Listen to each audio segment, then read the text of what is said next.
Hi everyone, and welcome back to the Greatness Everyday YouTube channel. In this video, I'm excited to share with you my money goals for 2021, and hopefully you'll be able to take a look at these goals, how I structure my goals, the things that I am setting out to accomplish this year, and they're gonna challenge you. They're gonna inspire you to figure out what your money goals are as well. So if you like this video, hit the thumbs up button and go ahead and click the subscribe button to find out when videos related to mindset, money, and more come out. So let's start by really talking about the goals that I have for this upcoming year. And the reason I wanted to get specific about these things was because last year was a massive upgrade for me in terms of my relationship with money. It's been something that has been happening over the past few years, but last year in many ways was a big breakthrough for me. And so for these goals, I've really split them up into two categories. I've split them up into the offensive category, and then I split them up into the defensive category. And these are something that I think for me and my interests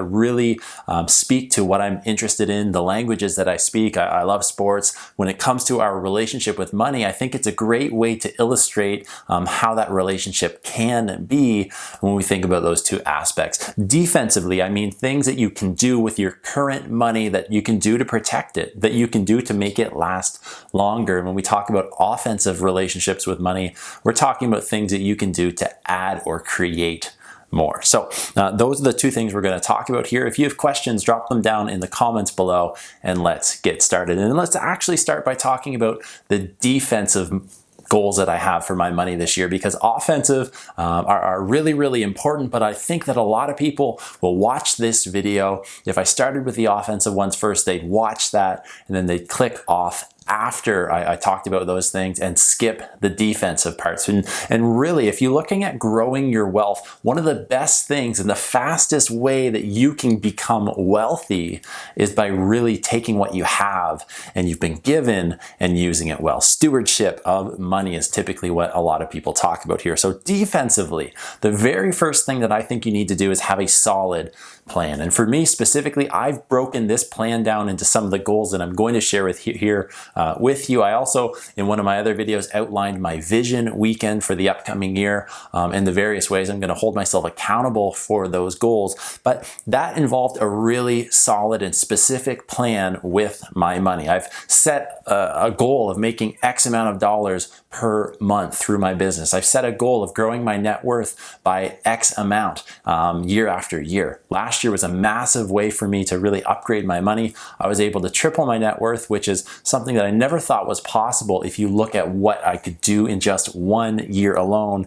And when it comes to defensively, the very first thing that you need to do is you need to have a solid and specific plan. So I'd really encourage you to get specific about the money goals that you have, because if you don't have that plan, then you're planning to fail, as I talk about so often. Number two, defensive goal number two is I need to know exactly where my money is going.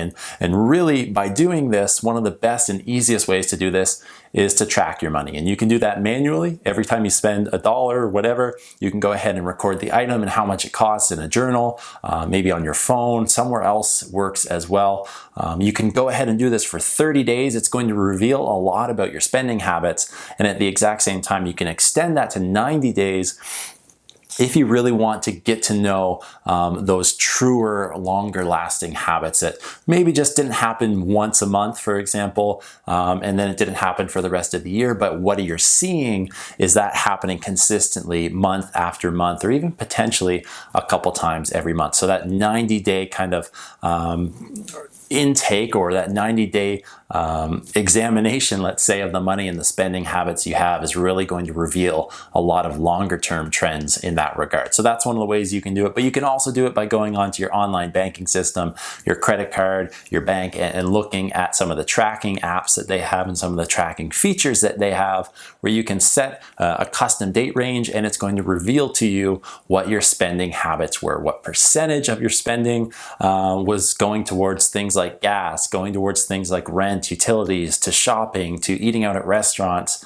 etc. And then also, of course, give you the dollar amount. So that is another great way that I like to understand and know where my money is going. So that is number 2. Defensive number 3, we're talking about building up an emergency fund. And this is something, as we look at the last year or so, a lot of people, maybe even you watching this video, might have wished that you had a well-established emergency fund, or on the flip side, you really have been blessed because you set up and prepared that before, and you might have actually had to use it over the course of this last year. So building and creating a solid emergency fund, and we're talking about 3 to 6 months of your savings, that your regular needs that you would have to live a regular lifestyle, whatever that means for you. If it means you spend $2,000 a month, I would say at least start with 3 months of that. So go ahead and get $6,000 saved up somewhere you're not going to touch unless you absolutely need it and it's emergency.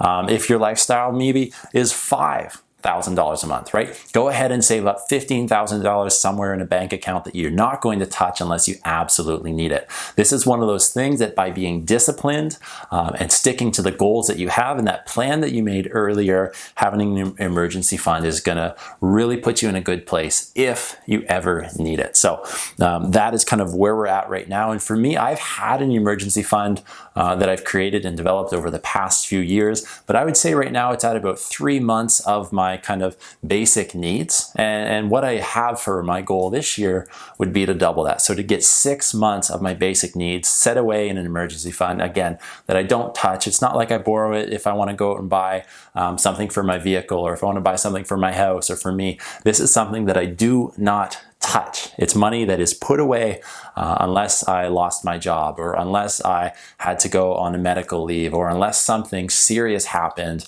that I needed that. So that is number 3. Number 4, we're talking about diversifying. So taking the money that we have and not just putting it all in one place, because that is really ultimately very risky to do. And that doesn't matter if it's just an all in a savings account and inflation and things are growing and changing and your dollar spending value is decreasing year after year, right? Having all of our money in a savings account might be safe in some regards, but at the other time, it's not. So diversifying is really important. Don't put all of your money into one place, whether that's savings like I talked about. Don't have all of your money invested in one specific stock. Don't go in and, like everybody's doing right now, buying electric vehicle stocks. Tesla has gone up wildly in the past year or so.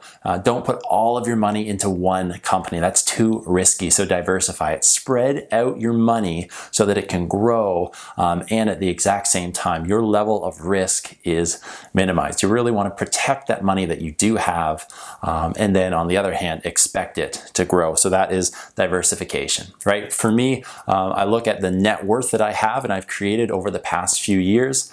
And for me, my goal this year related to diversification is really understanding how I can now use my money that I've had in, let's say, 3 or 4 different areas, in savings and investing and cryptocurrency investing as well, and a few other places. But now how can I go ahead and diversify into something else like real estate, which is something that I plan to do in the next year or year and a half. So diversification is a key process and a key piece to really creating your financial plan on the defensive side of things. So let's flip over now and talk about the offensive goals that we should have, right? When it comes to money, offensive goals mean we're talking about growing our money. We're talking about adding more money into our life. And ultimately, I've talked a lot here on the channel about what is money. Money is a tool that we can use to live out our purpose and really live within our values, and allow us to do that at a better, higher quality.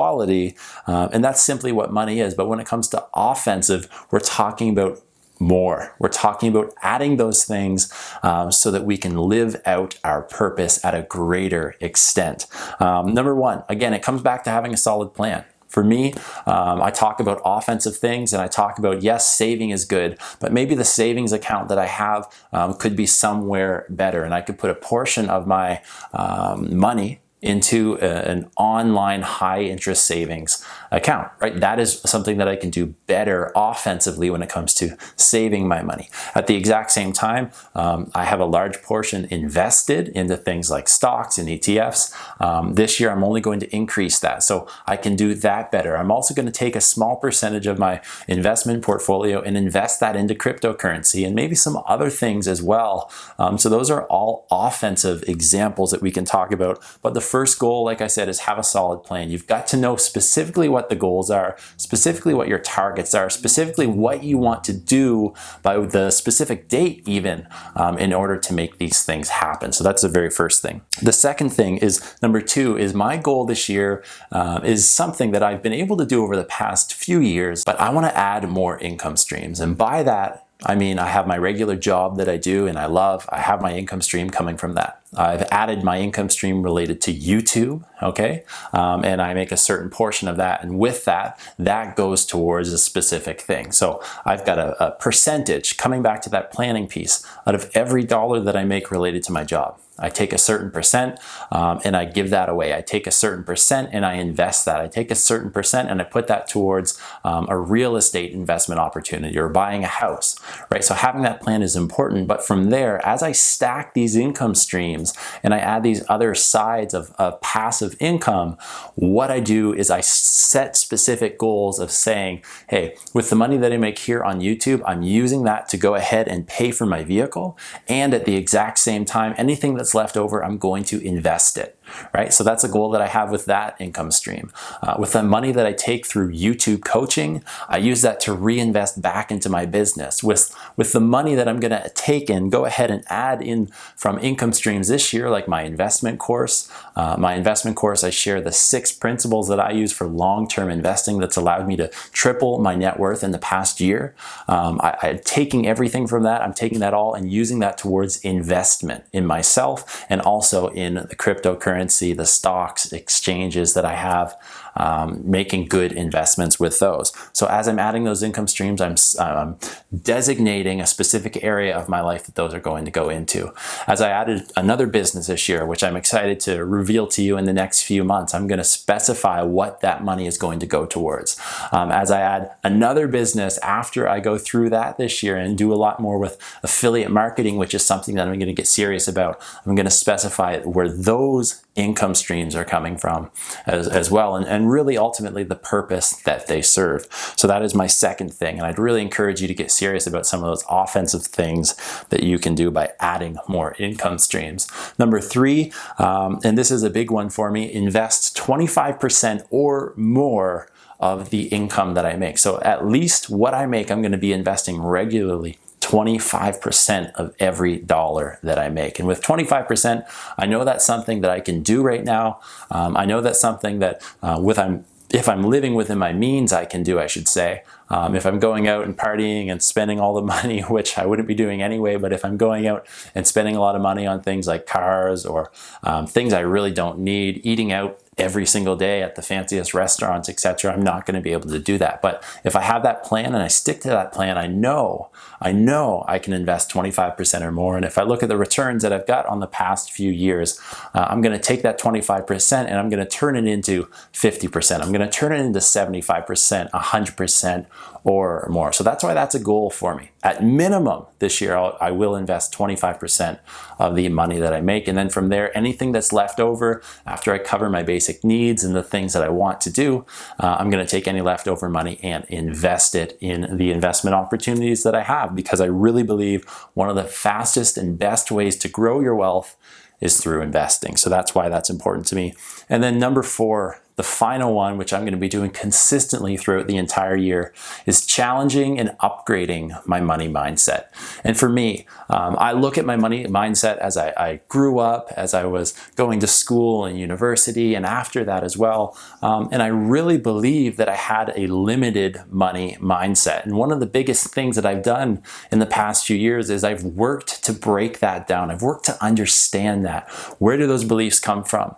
Do they come from the upbringing that that I had? Do they come from maybe certain religious beliefs that you have? Do they come from the friends you hang around? Do they come from your coworkers? Do they come from what you watch on TV? Those are all things that you need to deconstruct and understand where your money mindset comes from so that you can work to change it only if you need to, or you can work to better it in whatever way you might need to do that. So for me, challenging my money mindset has been something that's been a process. It's been something that I've been able to do by reading some of the great books from the mentors. I've got a bookshelf behind me full of great books that has allowed me to tap into the minds and really the thought process of some of the best and most successful people that work in the world we live in right now, or have existed and lived in the world that I wouldn't have a chance to sit down and talk to. So that's the power of reading. I've been able to go in and learn from people on YouTube for free, some of the things that they've done that have allowed them to be successful. I've been able to buy courses online.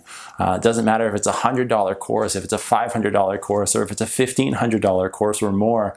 I've been able to go in and buy and learn from the people who are doing what I want to do. And that's one of the fastest ways to succeed. But one of the most important ways I've learned how to think. I've learned how to challenge the beliefs that I have, upgrading the mindsets that I have.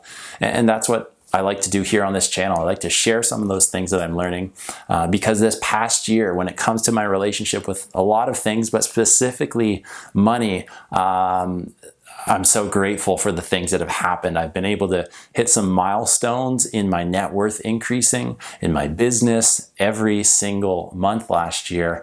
And really, to be honest, it's been something that I never thought would really be possible, some of the things that I did. So I'm excited to see what this year holds. I'm excited to see how I can upgrade that. But that's the thing. I can't sit and be complacent with where I'm at. I've got to be always improving. Even those 1% gains, I know over the long run are going to compound, they're going to grow, and they're going to grow significantly if you look at building those month after month, year after year, decade after decade. That's when it gets really powerful. So in this video, I hope you enjoyed seeing the plan that I have for my money in this year. Go ahead and drop some of the questions that you have down below. Go ahead and tell me what you're going to do to upgrade your money mindset. One of the ways that you're going to work on maybe some offensive relationships that you might have with money versus some defensive relationships that you might have with money. And reach out if you have any questions. I'd be happy to help with those. So there you go. Hit the thumbs up button if this video helped. Share it with somebody that you know it's going to help them. And remember, choose greatness every day. And I'll see you next time.